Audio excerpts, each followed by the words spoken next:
മുസ്ലിങ്ങൾ ചെയ്യാറില്ലേ? കണ്ണീരട്ടേക്കാൻ വേണ്ടി പിഞ്ചു കുട്ടിയുടെ ഇവിടെ ഇങ്ങനെ കറുത്ത പൊട്ടിടാറില്ലേ? വരക്കാറില്ലേ? ഹദീസിലാ സനദും സാധനം തരാം. നിങ്ങൾ സ്വീകരിക്കുന്നോ? ഇതാണ് ചോദ്യം. നിങ്ങൾ എന്തുകൊണ്ട് ഈ വക ചില ഹദീസുകൾ സ്വീകരിക്കുന്നില്ല? ഈ വിധത്തിൽ നിങ്ങളുടെ മാർഗം എന്താണ്? പണ്ഡിതന്മാരത് സ്വീകരിക്കാൻ പറ്റൂല എന്ന് പറഞ്ഞതുകൊണ്ട് സ്വീകരിക്കുകയാണോ, അതോ ഖുർആൻ യോജിക്കാത്തത് കൊണ്ടാണോ? ഞങ്ങളത് എതിർക്കാത്തത് ഈ വക വിഷയങ്ങളുടെ കൂമ്പാരങ്ങൾ കാണുമ്പോൾ മുമ്പ് സ്വഹാബത്തിന് അഭിപ്രായ വ്യത്യാസം ഉണ്ടായതുപോലെ എന്താണ് റസൂൽ ഉദ്ദേശിച്ചത്, അല്ലെങ്കിൽ എന്താണ് ഈ പറഞ്ഞത്? ഏതെങ്കിലും പണ്ഡിതന്മാർ ഇത് സാധാരണമായ ചില പ്രതിഭാസങ്ങളാണ് എന്ന് പറഞ്ഞിട്ടുണ്ടോ? ഖുർആൻ ഈ വക വിഷയങ്ങളിൽ എന്താണ് നിലപാട് എന്ന് നോക്കും. ഖുർആനിൽ നോക്കുമ്പോൾ അള്ളാഹ് പറയാ, ഞാൻ നിങ്ങളെ പരീക്ഷിക്കുക തന്നെ ചെയ്യും. നിങ്ങളുടെ മാലിലും മുതലിലും നിങ്ങളുടെ സമ്പത്തിലും നിങ്ങളുടെ ശരീരത്തിലും നിങ്ങളുടെ ആയുസ്സിനും ആരോഗ്യത്തിനും ഒക്കെ എന്റെ പരീക്ഷണം ഉണ്ടാവുന്ന. അതുകൊണ്ട് എന്താ ചെയ്യേണ്ടത്? കുളിപ്പിക്കല്ല, അടിവസ്ത്രത്തിൽ കഴിയാനല്ല പറഞ്ഞത്. സ്വാബിരീൻ, ക്ഷമിക്കാൻ പരീക്ഷണം. ഇനി നമുക്കൊന്നിങ്ങനെ പോവാം. വിശുദ്ധ ഖുർആനിലെ അൻആമിലെ 100-ാമത്തെ ആയത്ത് നോക്കൂ. മുശ്രിക്കുകളെ പറ്റി പറയാണ്. വജഅലൂ ലില്ലാഹി ശുറകാഅൽ ജിന്ന. അല്ലാഹ് സൃഷ്ടിച്ച ജിന്നുകളെ ഇവരെല്ലാവരും കൂടെ കൂടിയിട്ട് അള്ളാഹിന്റെ ശരീക്കാക്കിയതാണ്. ശുറകാ അൽ ജിന്ന ആര്? മക്കയിലുണ്ടായിരുന്ന മുശ്രിക്കുകൾ. എങ്ങനെ ശരീക്കാക്കിയത്? മേലെ അറാഫിലെ 195-ാമത്തെ ആയത്ത് മുഹമ്മദ് നബി സല്ലല്ലാഹു അലൈഹി വസല്ലം കൊണ്ട് വിളിച്ചു ചോദിക്കുന്നതാ. ആളുകളോട് ചോദിക്കാൻ വേണ്ടി പറയുന്ന അലഹും അർജുലും യംശൂന ബിഹ. ബിംബങ്ങൾ, അവർ മുന്നിൽ കാണുന്ന ബിംബങ്ങൾ, അവർ ആരാധിക്കുന്ന ബിംബങ്ങൾ ഒന്ന് നോക്കി. അവർക്ക് നടക്കാൻ പറ്റിയ കൈകാലുകളുണ്ടോ? മാത്രല്ല അം ലഹും ഐദി യബ്തിശൂന ബിഹ അം ലഹും അയ്യുനും യുബ്സിറൂന ബിഹ അം ലഹും ആദാനും യസ്മഊന ബിഹ. നിങ്ങൾ ആരാധിക്കുന്ന ബിംബങ്ങൾ അവസ്ഥ ഒന്ന് നോക്കി. കാണാൻ പറ്റിയ കണ്ണുണ്ടോ? കേൾക്കാൻ പറ്റിയ ചെവിയുണ്ടോ? നടക്കാൻ പറ്റിയ കാലുണ്ടോ? കൈകളുണ്ടോ എന്നൊക്കെ എന്നിട്ട് നോക്കൂ. അള്ളാന്റെ റസൂലിനോട് പറയാൻ പറയാം, വഖുൽ, അതായത് വഖുൽ യാ മുഹമ്മദ്, മുഹമ്മദ് നബിയെ പറയുക. എന്താണ് പറയേണ്ടത്? ദുഊ ശുറകാഅക്കും, മക്ക മുശ്രിക്കുകളെ, എന്നും ദീനിന്റെയും ഇസ്ലാമിന്റെ ഒക്കെ ശത്രുക്കളായിട്ടുള്ള മുശ്രിക്കുകളെ ദുഊ, നിങ്ങൾ വിളിച്ചോ. ശുറകാഅക്കും, ജിന്നായാലും വേണ്ടില്ല, മലക്കായാലും വേണ്ടില്ല, നിങ്ങൾ ആരൊക്കെയാണോ, ഈ ബിംബങ്ങളായാലും വേണ്ടില്ല, ആരൊക്കെയാണോ നിങ്ങൾ എന്ത് ചെയ്യുന്നത്? അള്ളാഹ്ക്ക് ശരീക്കാക്കിയിട്ടില്ല, പങ്കാളിയാക്കി ഓലെല്ലാരും വിളിച്ചോന്നാ. സുമ്മക്കീദൂൻ, എന്നെ വകവരുത്താൻ പറ്റുമെങ്കിൽ നിങ്ങളത് ചെയ്തോ. എന്നെ വകവരുത്താൻ പറ്റുമെങ്കിൽ ചെയ്തോന്നാ. ഫലാ തുന്നിറൂൻ, ഞാനത് മുഖവിലക്കെടുക്കുന്നില്ല. ഒട്ടും താമസിക്കേണ്ട, പെട്ടെന്ന് ചെയ്താൽ ഞാൻ മുഖവിലക്കെടുക്കുന്നില്ല. ഈ ഒരു വെല്ലുവിളി നിലനിൽക്കെ അള്ളാന്റെ റസൂലിന് സിഹിർ വലിക്കണം. നമ്മുടെ വിഷയത്തിലേക്ക് തന്നെ വരിക. അപ്പൊ ശുറക്കാ എന്ന് പറഞ്ഞാൽ അതിൽ ജിന്ന് വരും. ഇനി അള്ളാന്റെ റസൂല് തന്റെ അടുത്ത് വന്നൊരു സഹാബിക്ക് ആരാണ് അള്ളാഹ് എന്ന് പറഞ്ഞു കൊടുത്തു. പടച്ച റബ്ബ് ആരാണെന്ന് പറഞ്ഞു കൊടുത്തു. ആരാണ് പടച്ച റബ്ബ്? 3 കാര്യങ്ങൾ പറഞ്ഞു കൊടുത്തതിന്. എന്റെ റബ്ബ് അഥവാ നിന്റെ റബ്ബ്, എന്നെ ഇങ്ങോട്ട് അയച്ച റബ്ബ് അള്ളാന്റെ റസൂലാണ് പറഞ്ഞു കൊടുക്കുന്നത്, പഠിപ്പിച്ചു കൊടുക്കുകയാണ്. എന്നെ അങ്ങോട്ട് അയച്ച റബ്ബ് ആരാണ്? അവൻ നിനക്ക് വല്ല ദുരിതവും ബാധിച്ചാൽ അത് നീക്കിത്തരുന്നവനാണ്. 1, വല്ല ദുരിതവും ബാധിച്ചാൽ അത് നീക്കിത്തരും. 2, നിനക്ക് വല്ല കാലവിപത്തും, വരൾച്ചുണ്ടായി വർഷങ്ങളോളം നീണ്ടു നിൽക്കുന്ന, പിന്നെ മഴ ഇറക്കി തന്ന് കൃഷി സാധനങ്ങളൊക്കെ ഇറക്കാൻ പറ്റുന്നവൻ ആരാണോ അവനാണ് എന്റെ റബ്ബ്. 3ാമത് പറഞ്ഞ വാക്കുകൾ ഒന്ന് ശ്രദ്ധിച്ച് കേൾക്കുക. 3ാമത് പറഞ്ഞു എന്റെ റബ്ബ് ആരാണെന്നറിയോ? നീ ഒരു ഒറ്റപ്പെട്ട സ്ഥലത്താണ്. ഒറ്റപ്പെട്ടല്ല, കഫ്ര എന്നാണ്. നീ ഒരു വിജനമായ മനുഷ്യനില്ലാത്ത സ്ഥലത്താണ്. ആളുകൾ അവിടെ അല്ല, മരുഭൂമിയിലാണ്. നിന്റെ റാഹിലത്ത് നഷ്ടപ്പെട്ടു. നിന്റെ റാഹിലത്ത് നഷ്ടപ്പെട്ടു. നിന്റെ വാഹനം നഷ്ടപ്പെട്ടു. അനക്കത് തിരിച്ചു തരാൻ ആർക്കെങ്കിലും ശക്തിയുണ്ടെങ്കിൽ അത് എന്നെ ഇങ്ങോട്ട് അയച്ച റബ്ബാണ്. 3 ഗുണങ്ങളാണ് പഠിപ്പിച്ചത്. ഹദീസ് കെട്ടിച്ചമച്ചുണ്ടാക്കിയവൻ ചെയ്ത പണി എന്താ? അള്ളാന്റെ റസൂല് അള്ളാന്റെ സിഫത്ത് എന്നുള്ള നിലയ്ക്ക് ലോകത്തിനെ പഠിപ്പിച്ച കാര്യമാണ് ചോദ്യം ചെയ്തത്. നിങ്ങൾ വാഹനം നഷ്ടപ്പെട്ടോ, നിങ്ങൾ വിളിച്ചോ എന്നാ. യാ ഇബാദല്ലാ, അഈനൂനി അഈസൂനി എന്ന് വിളിച്ചോന്നാ കെട്ടിച്ചമച്ചാണ് ഉണ്ടാക്കിയത്. മനസ്സിലാക്കണം, അള്ളാന്റെ റസൂൽ 3 കാര്യങ്ങളാണ് തന്റെ റബ്ബ് ആരാന്ന് പറഞ്ഞ് മനസ്സിലാക്കി കൊടുത്തത്. ആരാണ് എന്റെ റബ്ബ്? നിങ്ങൾക്ക് വല്ല ദുരിതവും ബാധിച്ചാൽ നീക്കി തരുന്നവൻ. ജിന്നിന് പറ്റുമോ? മലക്കിന് പറ്റുമോ? ആർക്കെങ്കിലും പറ്റുമോ? ഇതാ നിനക്ക് ഒരു വർഷം നീണ്ടു നിൽക്കുന്ന വരൾച്ചയുണ്ടായി, ക്ഷാമുണ്ടായി. അതിനുശേഷം നിനക്കൊരു മഹ്റജ്, ഒരു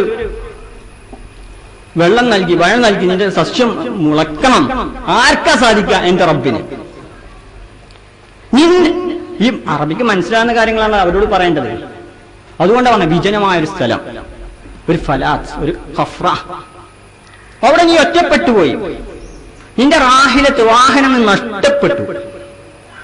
അത് കൊണ്ടുവന്നു തരാൻ സാധിക്കുന്ന ഒരേ ഒരു ശക്തിയേ ഉള്ളൂ. അവനാരാ? നിന്റെ റബ്ബാണെന്നാണ്. എന്നിട്ട് പഠിപ്പിക്കുക. ഇതേ പോയിന്റ് എടുത്തിട്ട് ഹദീസ് കെട്ടിച്ചമച്ചവൻ എന്താ ചമച്ച്? അള്ളാഹ്ക്ക് മരുഭൂമിയിൽ കുറെ ഇബാദുകളുണ്ട്, വിളിച്ചോ, യാ ഇബാദല്ലാഹ് ഇഹ്ബിസൂ, തടഞ്ഞു വെച്ചോ എന്ന് പറഞ്ഞു. ഒരു മനുഷ്യൻ ഇവര് പറയുന്ന വിധത്തിൽ ഒരു ഭൂമിയിൽ നടക്കുന്ന കാര്യ, വാഹനം നഷ്ടപ്പെടുക, അത് തടഞ്ഞു വെക്കാൻ ജിന്നിന് സാധിക്കൂല എന്നില്ല, അല്ല ചർച്ച. ഒരു വാക്ക് ഇഹ്ബിസൂ, നിങ്ങൾ തടഞ്ഞു വെക്കും ജിന്നുകളെ മലക്കുകളെ എന്ന് പറഞ്ഞാൽ പച്ച ശിർക്കടോ, പച്ച ശിർക്ക്. അള്ളാന്റെ റസൂല് തന്റെ റബ്ബ് ആരാണ് പഠിപ്പിക്കുന്നിടത്ത ഈ ഹദീസ് പഠിപ്പിച്ച്, ആ ഹദീസിനെതിരല്ലേ എത്ര ആയത്തുകൾക്കെതിരെ. അങ്ങനെ വന്നൊരു ഹദീസ് പണ്ഡിതന്മാരെ ഇതിൽ ശിർക്കുണ്ടെന്ന് പറഞ്ഞിട്ടില്ല. ഏത് പണ്ഡിതനാ പറഞ്ഞെന്നാ?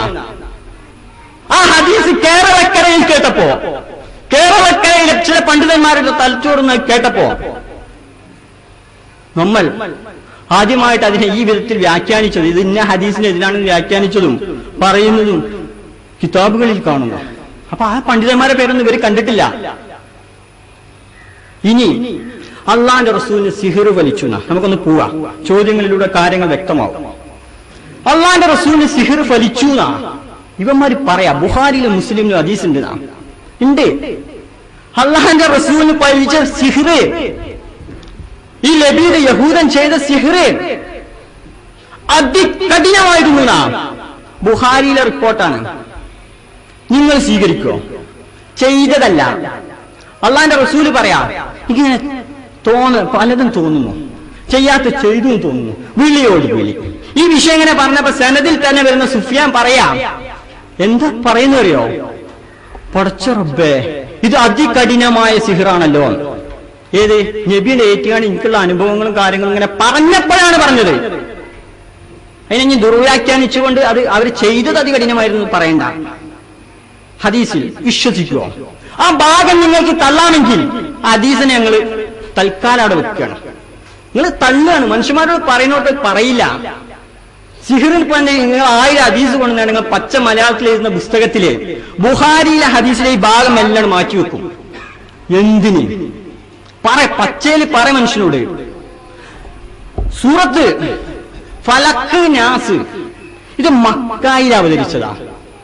അതിന്റെ അവതരണം അനുസരിച്ച് അത് 20-21 സൂറത്തുകളാണ്. അതിന്റെ തർത്തീബ് നുസൂൽ അനുസരിച്ച് 20-ാമത്തെയും 21-ാമത്തെയും സൂറത്തുകളാ. 5-ലധികം ഹദീസുകൾ, സ്വഹീഹായ ഹദീസുകൾ ഇത് മക്കയിൽ അവതരിച്ചാന്നുള്ളതിനുണ്ട്. 5 സ്വഹീഹായ. പണ്ഡിതന്മാര് നല്ലോണം ഒരു വിഭാഗം ആളുകള്, പണ്ഡിതന്മാരുടെ പേര് പറയാൻ പോകുന്നില്ല, ആവശ്യമാണെങ്കിൽ ചോദിക്കുമ്പോൾ പറയാം. നല്ലോണം ഒരു കൂട്ടം പണ്ഡിതന്മാർ ഇത് മക്കിയാണെന്ന് പറഞ്ഞിട്ടുണ്ട്. ബുഖാരിയിൽ ഇതാ കാണുന്നത്, നബി സല്ലല്ലാഹു അലൈഹി വസല്ലം സിഹിർ വലിച്ച് കിടന്നപ്പോ ആ റസൂലിന്റെ അടുത്ത് 2 മലക്കുകൾ വന്നതാണ്. മറ്റൊരു ഹദീസിലുള്ള 2 മനുഷ്യന്മാർ വന്നതാണ്. അപ്പൊ നമുക്ക് അതിനെ വ്യാഖ്യാനിക്കാം, 2 മലക്കുകൾ 2 മനുഷ്യരൂപത്തിൽ വന്നതായിരിക്കും. ആവാലോ. അല്ല, 3-ാമത്തെ ഹദീസിൽ ജിബ്രീൽ മാത്രം വന്നതാണ്. ആരാ വന്നത് ഇപ്പൊ നമുക്കറിയില്ല. ഇവരുദ്ധരിക്കുമ്പോൾ അവർക്ക് ആവശ്യമുള്ള ഒന്നെടുക്കും, ബാക്കിയൊക്കെ അവിടെ വെക്കും. ജിബ്രീൽ വന്ന് ഈ സൂറത്ത് അവർക്ക് പഠിപ്പിച്ചു കൊടുത്തു. പച്ച മലയാളത്തിൽ പറയാം, പഠിക്കാനും മനസ്സിലാക്കാനും വേണ്ടി ഇരിക്കുന്ന നിങ്ങളോട് ആ ഖുർആൻ ഒന്ന് എടുക്കുക. ഖുർആൻ എടുത്തിട്ട് അതിനെ ഹർക്കത്തിട്ട് അതിന്റെ പേരും കാര്യങ്ങളൊക്കെ എഴുതി വെക്കുന്ന കാലഘട്ടത്തിൽ തന്നെ സൂറത്ത് ഫലക്ക് മക്കിയത്തുൻ, മക്കയിൽ ഇറങ്ങിയതാണ്. സൂറത്തു നാസ് മക്കിയ, മക്കയിൽ ഇറങ്ങിയതാണ്. എന്നിട്ട് നബി സല്ലല്ലാഹു അലൈഹി വസല്ലം മദീനയിൽ വന്ന 6 വർഷം കഴിഞ്ഞിട്ട് ഹുദൈബിയ സന്ധിക്ക് ശേഷം ഒരാൾ സിഹ്ർ ചെയ്തെന്നും അത് ഫലിച്ചെന്നും അതിന് ചികിത്സയാക്കിയിട്ട് ഇറക്കിയതാണോ എന്നും ബുഖാരിയിലുണ്ട്. ഞങ്ങളത് വിശ്വസിക്കണല്ലേ? ആ ഹദീസ് ഏത് പണ്ഡിതനാ തള്ളിയതെന്ന് ഞങ്ങൾ പറഞ്ഞു തരണല്ലേ? പണ്ഡിതന്മാരെ ലിസ്റ്റ് കിട്ടിയാലേ മനസ്സിലാവുള്ളൂ അല്ലേ? അല്ലെങ്കിൽ അത് ആദ്യമായി പറഞ്ഞ, അല്ലെങ്കിൽ അത് വിളിച്ചു പറയുന്ന മലയാളികൾക്ക് മനസ്സിലാകുന്ന ഭാഷയിൽ, പ്രത്യേകിച്ച് എന്റെയൊക്കെ നാട്ടില് പച്ച മലയാളം പറയുന്ന നാട്ടില് അത് പച്ചയിൽ പറഞ്ഞ ഏതെങ്കിലും പണ്ഡിതന്മാരുണ്ടെങ്കിൽ അവരെ കടിച്ചു കീറണല്ലേ? അവരെ കരൾ കുറച്ച് പുറത്ത് കീറണല്ലേ? പറ. 5 or 6 ഹദീസുകൾക്കെതിരാണിത് മക്കയിൽ ഇറങ്ങിയെന്നുള്ളതിന്. നിങ്ങളെ കയ്യിലെ വീട്ടിൽ പോയിട്ട് ഖുർആൻ എടുത്തിട്ട് നോക്കുക, സൂറത്ത് മക്കയിൽ ഇറങ്ങിയത് ആ ഹദീസ് തന്നെയാണല്ലോ. ബുഖാരിയിലെ ഹദീസിലാണല്ലേ നബി സല്ലല്ലാഹു അലൈഹി വസല്ലമക്ക് ഏറ്റ സിഹ്ർ അതികഠിനമെന്ന്. പറ, അതികഠിനമായിരുന്നു. ധൈര്യം ഉണ്ടെങ്കിൽ നാവുകൊണ്ട് പറ. ചോദിക്കട്ടെ, നബി സല്ലല്ലാഹു അലൈഹി വസല്ലമക്ക് സിഹ്ർ ചെയ്ത ലബീദിന് നബി എന്താ ചെയ്തത്? അറിയില്ല നമുക്ക് സംഭവം. നബി സല്ലല്ലാഹു അലൈഹി വസല്ലം 2 സഹാബത്തിനും വിഷം കൊടുത്ത യഹൂദി പെണ്ണിനെ കുറിച്ച് നമ്മൾ കേട്ടിട്ടില്ല? 2 സഹാബിമാർ മരിച്ചുപോയി, ഷഹീദായി പോയി. അവരെന്താ അള്ളാന്റെ റസൂൽ ചെയ്തത്? കൊന്നു. ഈ ലബീദിന് എന്ത് ചെയ്തു? പറ. ഹദീസ് എടുത്ത് നോക്ക്, ഫത്വൽ ബാരിയിൽ പറയുന്നുണ്ട്.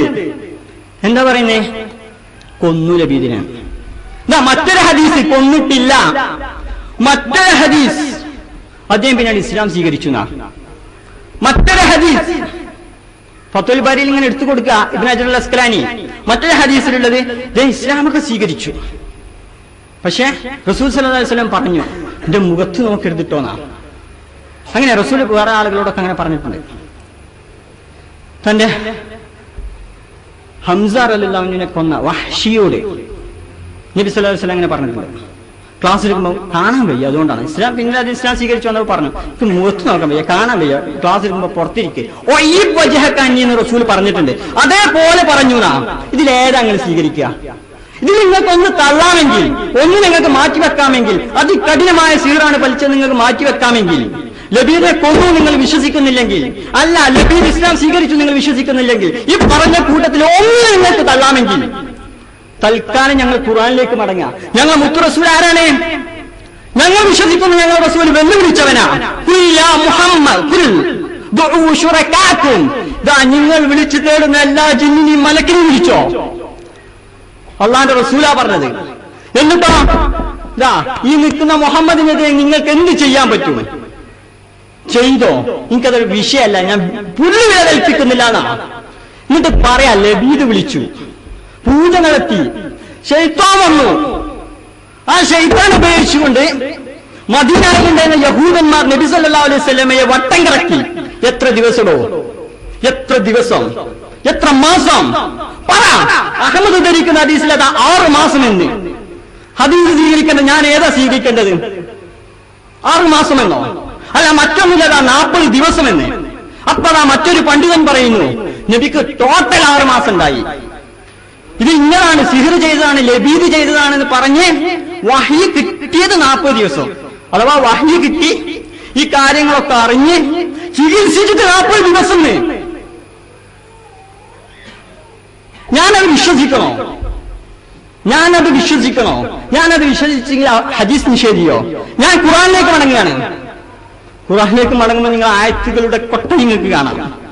എത്ര സൂറത്താ വേണ്ടത്? എത്ര ആയത്താ വേണ്ടത്? അള്ളാന്റെ റസൂല് പറയുന്നു, അള്ളാന്റെ റസൂലല്ലേ വമാ അൻത ബിനിഅമതി റബ്ബിക ബിമജ്നൂൻ. അള്ളാഹ് പറയാം സൂറത്ത് ഖലമില്. സൂറത്ത് മക്കിയാണ്, 2ാമതായിട്ട് ഇറങ്ങിയ ആയത്താ. എന്താ പറയണറിയോ?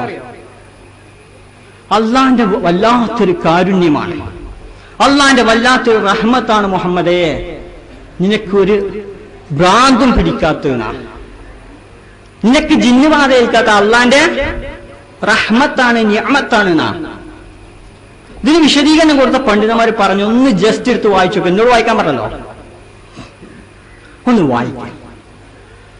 പച്ച മലയാളം കഴിഞ്ഞ അമ്മാനിമൊലി കൊടുത്ത് വായിക്കും. മറ്റുള്ളവരെ വായിപ്പിക്കരുത് പ്ലീസ്. നമുക്ക് അത്രേ പറയാനുള്ളൂ. ഞങ്ങൾ വായിക്കുക, നിങ്ങൾ പഠിക്കാൻ, നമ്മൾ ബഹുമാനിക്കുന്ന. പറഞ്ഞു തുടങ്ങി. ഇവിടെ 2 വ്യക്തികൾ വന്നു. അവര് പറഞ്ഞു മാന്യമായിട്ട് സംസാരിക്കണം, കൃത്യമായിട്ട് പറയണം. ഇത് സംഘടനയല്ല, ആൾക്കാരെ കടിച്ചു കീറാനല്ല. ഒന്ന് കയറി മടപൂരികൾ, ഒന്ന് കയറി സലാം സുലമി. എവിടെ നിന്ന് പഠിച്ച സംസ്കാരം? വിഷയം മനസ്സിലാക്കുക, വിഷയം ചോദിക്കുക, വിഷയത്തിൽ നിൽക്ക്. ഞാൻ ബഹുമാനിക്കുന്ന എന്റെ പണ്ഡിതന്മാരെ കടിച്ചു കീറലല്ല, നിങ്ങൾ ബഹുമാനിക്കുന്ന പണ്ഡിതന്മാർ ഒരാളെ പഠിച്ചു കീറാനല്ല ഞാൻ വന്നത്. വിഷയങ്ങൾ പറയാൻ. ഇതൊക്കെ ആദ്യം പറയുമ്പോൾ നമ്മൾ വിഷയം പറയാനാണ്, മനസ്സിലാക്കാനാണ്, ഉഷാറാണ്, നല്ല കാര്യമൊക്കെ പറഞ്ഞിട്ട് പിന്നെ കയറിയിട്ട് ദുനിയാവിലുള്ള എല്ലാവരെയും കടിച്ചു കീറുകയാണ്. നമ്മൾ വിഷയത്തിലേക്ക് വരുന്നു. എന്താ പറഞ്ഞു വന്നത്? അള്ളാഹിന്റെ നിഅമത്താണ് നാം. സൂറത്ത് കലമിൽ എത്ര മിനിറ്റ് ഉണ്ട്? 8 മിനിറ്റ് ഉണ്ട്. 8 മിനിറ്റ് എന്ന് പറഞ്ഞു. അപ്പോൾ അള്ളാന്റെ റസൂലിന് അള്ള ചെയ്തു കൊടുത്ത ഏറ്റവും വലിയ നിയമത്താണ് താങ്കൾ ഭ്രാന്തനാവാതിരിക്കുക എന്നുള്ളതാണ്. അത് രണ്ടാമത് ഇറങ്ങിയ സൂറത്താ. അതിന് ഖുർത്തുബി കൊടുത്ത, ബാക്കിയുള്ളവരൊക്കെ കൊടുത്ത തഫ്സീർ അനുസരിച്ച്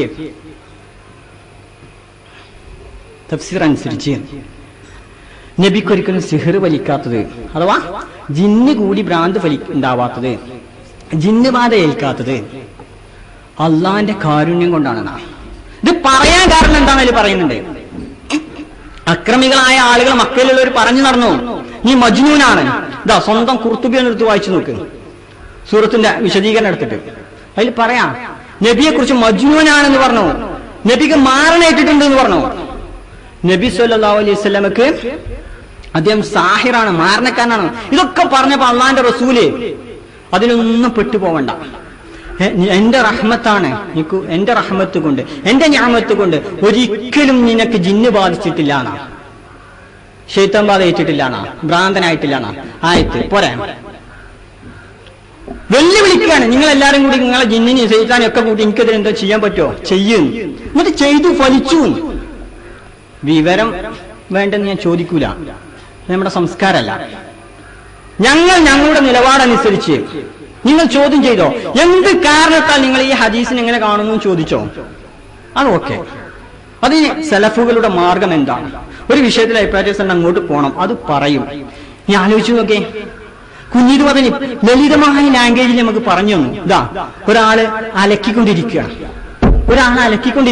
വീട്ടിലെ ചെറിയ കുട്ടി വീട്ടിൽ നിന്ന് പുറത്തിറങ്ങി, മുറ്റത്തേക്ക് ഇറങ്ങി, ഇഴഞ്ഞ് ആൾമറയില്ലാത്ത കിണറിന്റെ അടുത്തേക്ക് പോകുന്നു.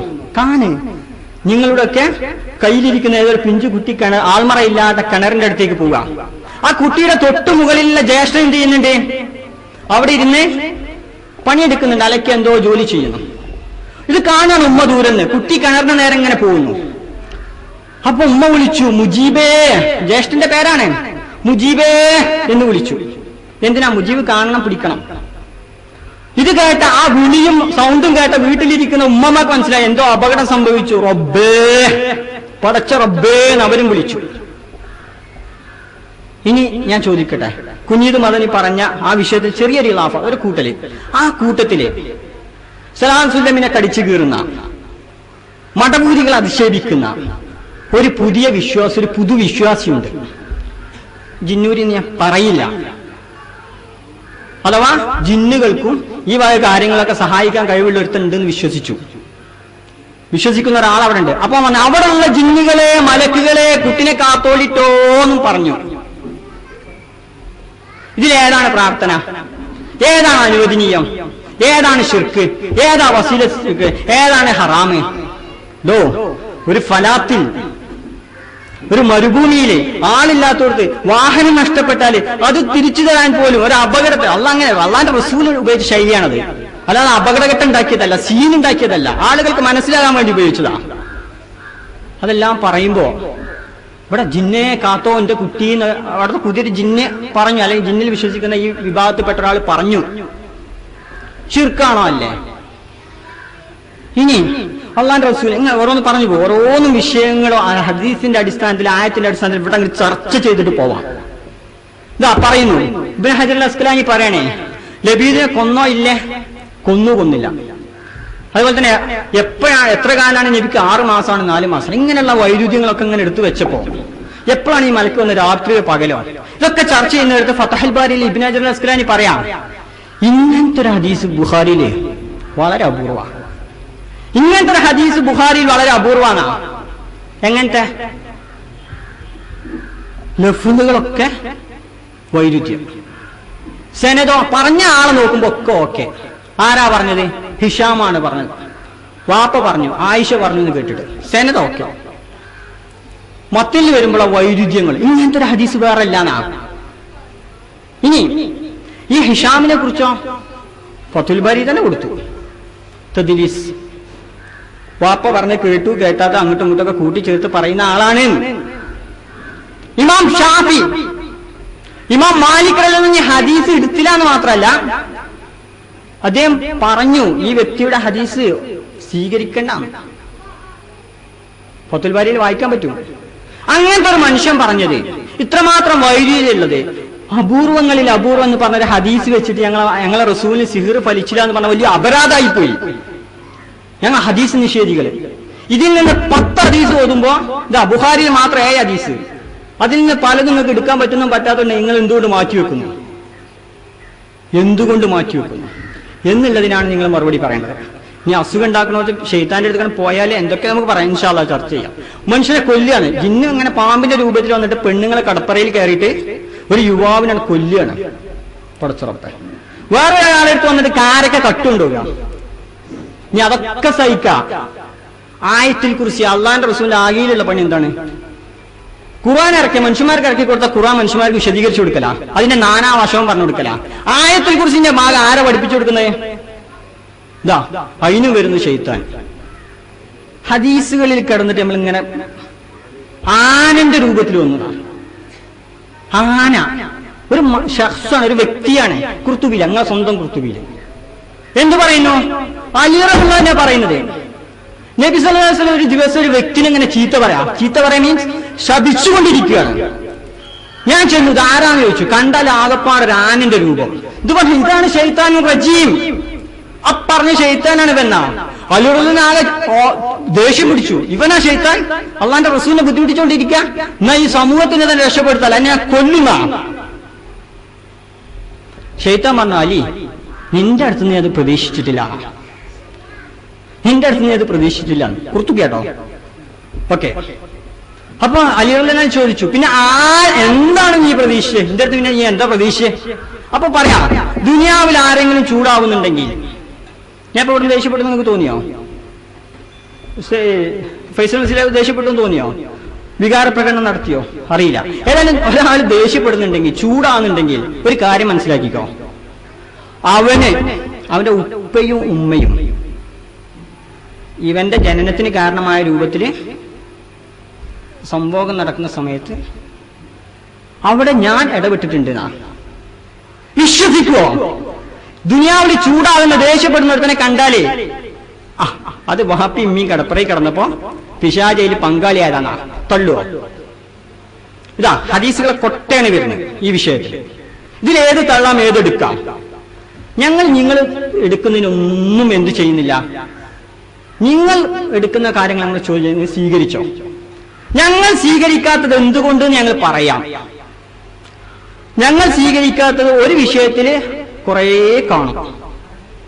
അതിലേത് സ്വീകരിക്കണം എന്ന് അറിയാതെ ഞങ്ങൾ ബുദ്ധിമുട്ടാണ്. പ്ലീസ്, ഞങ്ങൾ ബുദ്ധിമുട്ടുന്നു. അപ്പൊ ഖുർആനിലേക്ക് മടങ്ങുന്നു, ആ ഖുർആന്റെ ആശയങ്ങൾ ഉൾക്കൊള്ളുന്നു. ഇതാണ് ഞങ്ങളുടെ ശൈലി. നിർത്തുന്നു. എന്തെങ്കിലും ബുദ്ധിമുട്ടിക്കുന്ന വാക്കുകളോ പ്രയോഗങ്ങളോ വന്നിട്ടുണ്ടെങ്കിൽ ക്ഷമിക്കണം. നിർത്തുന്നു. അസ്സലാമു അലൈക്കും.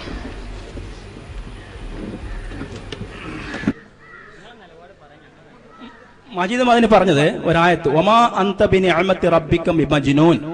ഈ ആയത്തിന് നിങ്ങൾ അർത്ഥം പറഞ്ഞപ്പോൾ നബിയെ താങ്കൾ ഭ്രാന്തനല്ല,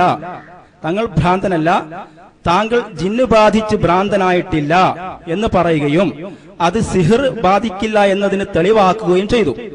എന്നാൽ പിശാച് വസ്വാസ് മാത്രമേ ഉണ്ടാക്കൂ എന്ന് നിങ്ങൾ വാദമായി രേഖപ്പെടുത്തുകയും ചെയ്തു. ഈ ആയത്തിൽ നിന്ന് ജിന്ന് ബാധ ഉണ്ടെന്നും അത് മുഖേന ഭ്രാന്ത് ഉണ്ടാവുമെന്നും അല്ലേ മനസ്സിലാവുന്നത്? ഒന്നും കൂടി പറയാം. ഒമാ അന്ത ബിനിഅമത്തി റബ്ബിക ബിമജ്നൂൻ. ഈ ആയത്തിന് നിങ്ങൾ അർത്ഥം പറഞ്ഞപ്പോൾ നബിയെ താങ്കൾ ഭ്രാന്തനല്ല, താങ്കൾ ജിന്ന് ബാധിച്ച് ഭ്രാന്തനായിട്ടില്ല എന്ന് പറയുകയും അത് സിഹിർ ബാധിക്കില്ല എന്നതിന് തെളിവാക്കുകയും ചെയ്തു. എന്നാൽ പിശാച് വസ്വാസ് മാത്രമേ ഉണ്ടാക്കൂ എന്ന് നിങ്ങൾ വാദമായി രേഖപ്പെടുത്തുകയും ചെയ്തു. അപ്പോൾ ഈ ആയത്തിൽ നിന്ന് ജിന്ന് ബാധ ഉണ്ടെന്നും അത് മുഖേന ഭ്രാന്ത് ഉണ്ടാവാമെന്നും അല്ലേ മനസ്സിലാവുന്നത്? ചോദ്യം അബ്ദുൽ മജീദ് മദനി. ഡോക്ടർ. അസ്സലാമു അലൈക്കും വറഹ്മത്തുള്ളാഹി. സൂറത്തു ഖലമിലെ 2ാമത്തെ ആയത്താണ് ഞാൻ ഓതിയത്. നബി സല്ലല്ലാഹു അലൈഹി വസല്ലമക്ക് ജിന്ന് ബാധിക്കുകയോ നബി സല്ലല്ലാഹു അലൈഹി വസല്ലമക്ക് സിഹ്ർ ഏൽക്കുകയോ ചെയ്തിട്ടില്ല. അതിന് ഖുർആനിൽ തെളിവുണ്ട്. ഏതാണ് എന്ന് പറഞ്ഞുകൊണ്ട് ഞാൻ പറഞ്ഞത് സൂറത്തു ഖലമിലെ 2ാമത്തെ ആയത്താണ്. സൂറത്തു ഖലമിലെ ആയത്താണ് അത്. ഈ സൂറത്തു ഖലം എന്നുള്ളത് 2ാമത് ഇറങ്ങിയതാണ്. ഇഖ്റ ബിസ്മിക്ക് ശേഷം അതിലെ ആയത്തുകൾ ഇറങ്ങിയതിന് ശേഷം സബബ് നുസൂൽ വെച്ച് നോക്കുമ്പോൾ 2ാമത് ഇറങ്ങിയതാണ്. മക്കായിൽ ഇറങ്ങിയതാണ്. ഉത്തരങ്ങൾ ക്ലിയർ ആയിരിക്കും വിചാരിക്കുന്നു. സൂറത്തു ഖലമിലെ ഈ ആയത്ത് മക്കയിലാണ് ഇറങ്ങിയത്. ഈ ആയത്ത് ഇറങ്ങാനുള്ള കാരണം എന്താണെന്ന് മുഫസ്സിറുകൾ പറയുന്നുണ്ട്. അതിൽ മാവർദിയിൽ നിന്ന് ഉദ്ധരിക്കുന്ന ഒരു വാക്യം എപ്പോ പറയാം. യഖൂലു അൽ മുശ്രികൂന, മക്കായിൽ ഉണ്ടായിരുന്ന മുശ്രിക്കുകൾ പറഞ്ഞു, ഇന്നഹു അഥവാ ഈ മുഹമ്മദ്, ആര് ഈ പ്രബോധനം ചെയ്ത് നടക്കുന്ന മുഹമ്മദ് ആരാണ്? മജ്നൂനാണെന്ന് പറഞ്ഞതാണ്. അവിടെ നിർത്തിയില്ല അവരെ വിശ്വാസപ്രകാരം ഭ്രാന്തൻ. ആരുടെ? ആ മുശ്രിക്കുകളുടെ വിശ്വാസപ്രകാരം ഭ്രാന്ത് എന്ന് പറയുന്നത് ജിന്നുണ്ടാക്കുന്നതാണ്. നമ്മളല്ല, എന്റെ വിശ്വാസമല്ല, ഇസ്ലാം മുന്നോട്ട് വെക്കുന്ന വിശ്വാസമല്ല, ഇസ്ലാമോ ഖുർആനോ മുന്നോട്ട് വെക്കുന്ന വിശ്വാസമല്ല. മക്കായിൽ അന്ന് ഉണ്ടായിരുന്ന മുഹമ്മദ് നബി സല്ലല്ലാഹു അലൈഹി വസല്ലം തന്റെ പ്രബോധനവും കൊണ്ട് നടക്കുമ്പോൾ ഇവര് പലതും പറഞ്ഞു. അദ്ദേഹം സാഹിറാണ്, മാരണക്കാരനാണ്, അദ്ദേഹം മസ്ഹൂറാണ്, അദ്ദേഹം സിഹ്ർ ഏറ്റിട്ടുണ്ട്, ഇദ്ദേഹം വെറും കവിയാണ്. കവി പറഞ്ഞാൽ അതിന്റെ അർത്ഥം എന്താണ്? അവരെ സംബന്ധിച്ചിടത്തോളം ഇംറുൽ ഖൈസ് നന്നായിട്ട് പാട്ട് പാടുന്നുണ്ടെങ്കിൽ ഇംറുൽ ഖൈസിന്റെ മേലെ ഷെയ്ത്താണ്ട് എന്നാണ്. ലബീദ് പാട്ട് പാടുമ്പോൾ ഷെയ്ത്താണ്ടെന്ന് അവർ വിചാരം. കവിയെ കുറിച്ചും എന്താ അവരുടെ കാഴ്ചപ്പാട് ഒക്കെ ഷെയ്ത്താനായിട്ട് ബന്ധപ്പെടുത്തുക. അത് ജാഹിലിയത്താണ്, ഇസ്ലാമല്ല. ദെൻ ആ കാഴ്ചപ്പാട് പ്രകാരം അവർ പറഞ്ഞു നമ്മുടെ നബിയെ കുറിച്ച്, മുത്തു റസൂലിനെ കുറിച്ച് എന്താ പറഞ്ഞത്? ആ നടക്കുന്ന മുഹമ്മദ്, ഈ പ്രബോധനം കൊണ്ടുവന്ന മുഹമ്മദ് കുടുംബങ്ങളെ തെറ്റിക്കുന്നു, സാഹിറാണ്, മാരണക്കാരനാണ്, മസ്ഹൂറാണ്, സിഹ്റ ഏറ്റിട്ടുണ്ട്, അല്ല മജ്നൂനാണ്, ഭ്രാന്തനാണ്. ഭ്രാന്തനാണെന്ന് പറയുമ്പോൾ അതിലൊരു വാക്കും കൂടെ ഉണ്ട്, ബിഹി ഷൈത്വാൻ. വെറും ഭ്രാന്തല്ല, ഭ്രാന്ത് ഉണ്ടാവാറുണ്ട്, മാനസികമായിട്ട് ഭ്രാന്ത് വരും, നമ്മളുണ്ടാവുന്ന ഭ്രാന്ത് അതല്ല. ഇവരെ വാദമാണ് എന്ത്? നഹു മജ്നൂൻ, ഈ പറയുന്ന മുഹമ്മദ് ഭ്രാന്തനാണ്. ആ മുഹമ്മദിന്റെ മേത്താരുണ്ട്? ഷെയ്ത്വാൻ ഉണ്ട്. ബിഹി ഷെയ്ത്വാൻ, ആരുണ്ട്? ഷെയ്ത്വാൻ ഉണ്ട്. അപ്പോഴാണ് ഈ സൂറത്ത് ഇറങ്ങിയത്. ഇതൊരു കുടുംബ സദസ്സാണ്. അതുകൊണ്ട് വളരെ ലളിതമായി മാന്യമായിട്ട് നിങ്ങളെ ചോദ്യത്തിന് മറുപടി പറയുന്നു. ഇൻഷാ അല്ലാഹ് നിങ്ങൾക്ക് അമാനി മൗലവിയുടെ തഫ്സീർ എടുത്തിട്ട് ഈ സൂറത്ത് ഖലമിലെ ഈ ആയത്തിറങ്ങാനുള്ള കാരണം എന്ത്, അതുമായി ബന്ധപ്പെട്ട് എന്ത് പറയുന്നു എന്നും കൂടെ നോക്കാം. ഒരു കാര്യം, ഒരു ഉപദേശം. അമാനി മൗലയുടെ തഫ്സീർ വായിക്കുമ്പോൾ ആരെങ്കിലും നമുക്ക് SMS അയച്ചു തരുന്ന ഏതെങ്കിലും ക്ലിപ്പുകളോ ഭാഗങ്ങളോ നമുക്ക് ഇഷ്ടമുള്ള എടുത്തുകൊണ്ട് തരുന്നതല്ല. അള്ളാന്റെ വേണ്ടുകൊണ്ട് നിങ്ങൾ ഓരോ സൂറത്തുകൾ ഓരോ തലക്കുന്ന ഓരോ വൈക്കുന്ന ഇങ്ങനെ വായിച്ചു വരിക. ആരെങ്കിലും എടുത്ത പീസും സാധനം എടുത്തുകൊണ്ട് നോക്കുമ്പോൾ ഇത് കാണൂല. ഇതിലുള്ള പ്രശ്നം എന്താ വെച്ചാൽ ആവശ്യക്കാരൻ ആവശ്യമുള്ള എടുക്കും. ഇനി ജസ്വാസ് പറഞ്ഞു എന്ന് പറഞ്ഞാൽ ജസ്വാസ് മുഅ്തസിലി അറിയാം, ഇത് ഇവരൊരു ശൈലിയാണ്. ഒരു പണ്ഡിതൻ പറഞ്ഞാൽ ഇന്ന പണ്ഡിതൻ പറഞ്ഞാൽ ആ പണ്ഡിതൻ അത് അദ്ദേഹം മുഅ്തസിലിയാണ്. എന്താ മുഅ്തസിലി? കൊത്താമ്പി അറിയണ പറയാണ്. എന്തായിരുന്നു അദ്ദേഹം മുഅ്തസിലി ആവാനുള്ള കാരണം? എന്ത് വെളിച്ചത്തിലാണ് ഒരാളെ കുറിച്ച് മുഅ്തസിലി എന്ന് പറയുന്നത്? അല്ല എന്തുകൊണ്ടാണ് അവൻ വഴികേടിലാന്ന് പറയുന്നത്? ഇതൊന്നും പറയില്ല. ആരോ പറഞ്ഞു കേട്ടിട്ടുണ്ടാവും മുഅ്തസിലി. അപ്പൊ നമ്മൾ പറയുന്നു മുഅ്തസിലിയാക്കളോ ഷിയാക്കളോ ആരോ പറഞ്ഞത് എന്നല്ല, അവർ പറഞ്ഞതിൽ കഴമ്പുണ്ടോ?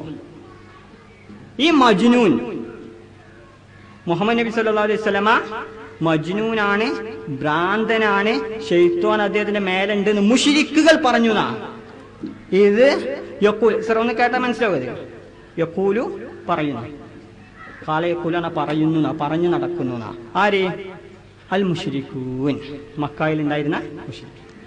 എന്താ പറഞ്ഞത്? ഇന്നഹു, ഈ മുഹമ്മദ് ആരാണ്? മജ്നൂനൻ, ഭ്രാന്തനാണ്. അവിടെ നിർത്തിയില്ല. ബിഹി ശൈത്വാൻ, ആരുണ്ട്?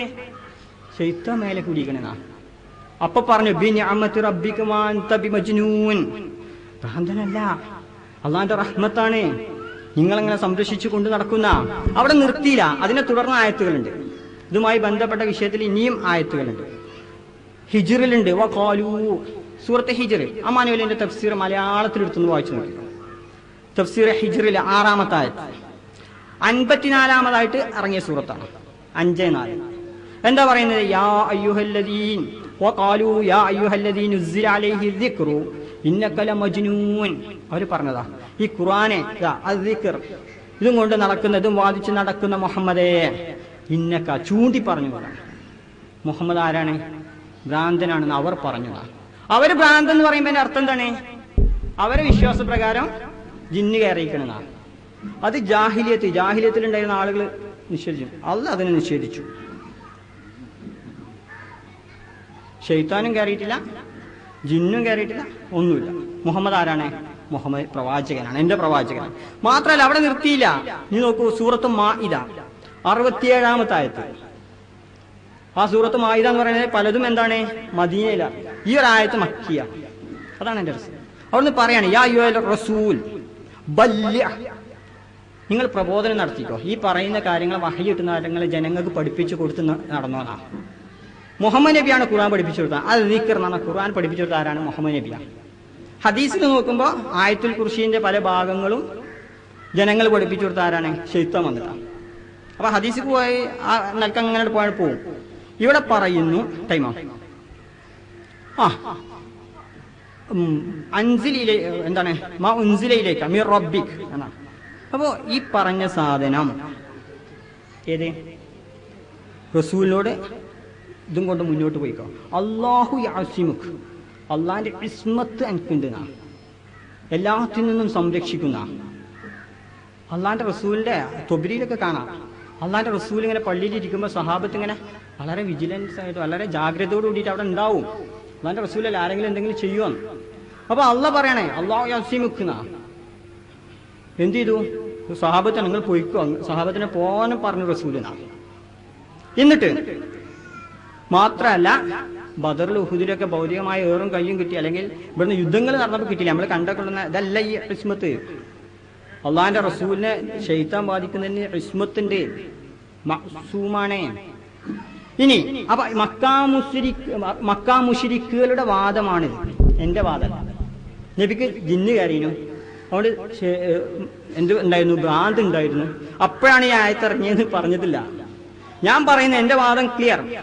സൂറത്ത് ഇബ്രാഹിമിലെ 22-ാമത്തെ ആയത്ത്. കാരണം ഈ ഹദീസിൽ ഇങ്ങനെ വന്നിട്ട് ശൈത്താൻ എന്ത് ചെയ്യുന്നു? മനുഷ്യനെ തല്ലുന്നു, കൊല്ലുന്നു, ഫിസിക്കലായിട്ട് എന്താണ് ശാരീരികമായിട്ട് ഇടങ്ങേറാക്കുന്നു, ഭ്രാന്ത് ഉണ്ടാക്കുന്നു, അപസ്മാരം ഉണ്ടാക്കുന്നു. ഇങ്ങനെ ഹദീസിലേക്ക് പോയാൽ കാണാത്തതൊന്നുമില്ല. ഇങ്ങനെ ഇരിക്കുമ്പോൾ കഴിഞ്ഞ പ്രാവശ്യത്തൊരു ചോദ്യം കണ്ടില്ല നിങ്ങൾ? തിന്നുകൊണ്ടിരിക്കുന്ന ആളെ മുന്നിൽ നിന്ന് സാധനം കട്ടുകൊണ്ടുപോവുക, ആളെ മറിച്ചിടുക. നമ്മൾ ഭാര്യ ഭർത്താക്കന്മാർ ബന്ധപ്പെടുമ്പോൾ അതിൽ വന്നിട്ട് കുട്ടികളെ തന്നെ കാലാകാലം പിന്നെ ആ കുട്ടികളെ നശിക്കുന്ന രൂപത്തിൽ ഇങ്ങനെ കുറേ ഹദീസുകൾ പോയ 10-15 കാണുകയാണ് ചുരുങ്ങിയത്. അപ്പൊ അത് വിട്ടിട്ട് ഖുർആനിലേക്ക് വന്നപ്പോ എന്റെ വിശ്വാസം ഇത്രേ പറയുന്നുള്ളൂ. നിങ്ങളെ വിശ്വാസം നിങ്ങൾ പറയാം. എന്റെ വിശ്വാസം സൂറത്ത് ഇബ്രാഹിമിലെ 22-ാമത്തെ ആയത്തിലൂടെ ഞാൻ പഠിച്ചു. മഅ്ശറയിലാണ് രംഗം. ആളുകൾ ഒരുമിച്ച് കൂടിയിട്ടുണ്ട്. ആര്? ഇവിടെ സ്വർഗത്തിലുള്ള ആളുകൾ സ്വർഗത്തിൽ, ഇവിടെ നരകത്തിലുള്ള ആളുകൾ നരകത്തിൽ.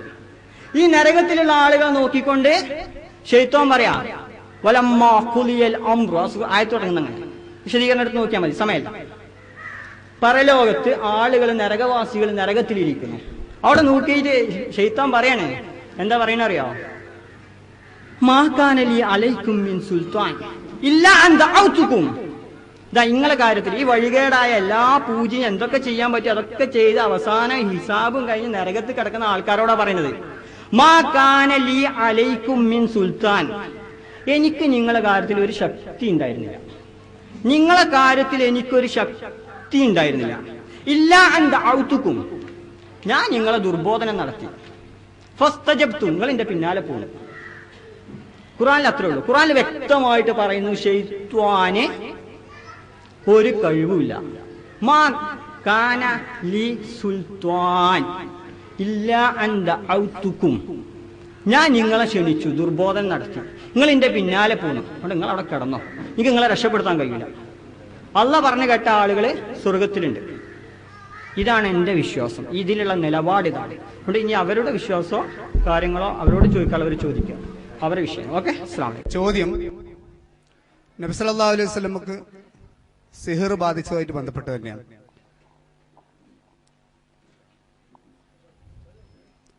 നബി സല്ലല്ലാഹു അലൈഹി വസല്ലമക്ക് സിഹിർ ബാധിച്ചു എന്ന് പറഞ്ഞ ഹദീസും അതിനോട് ഏറ്റുമുട്ടുന്ന വിശുദ്ധ ഖുർആനും അതേക്കുറിച്ചാണ് എനിക്ക് ചോദിക്കാനുള്ളത്.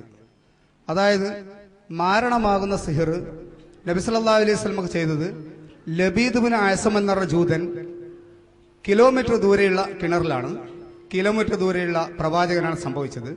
മാജിക്കിനെ കുറിച്ചല്ല എന്ന് ആദ്യമായി പറയുന്നു. ഉത്തരം മാജിക് അല്ല, എനിക്ക് മരണത്തെ കുറിച്ചാണ് അറിയേണ്ടത്.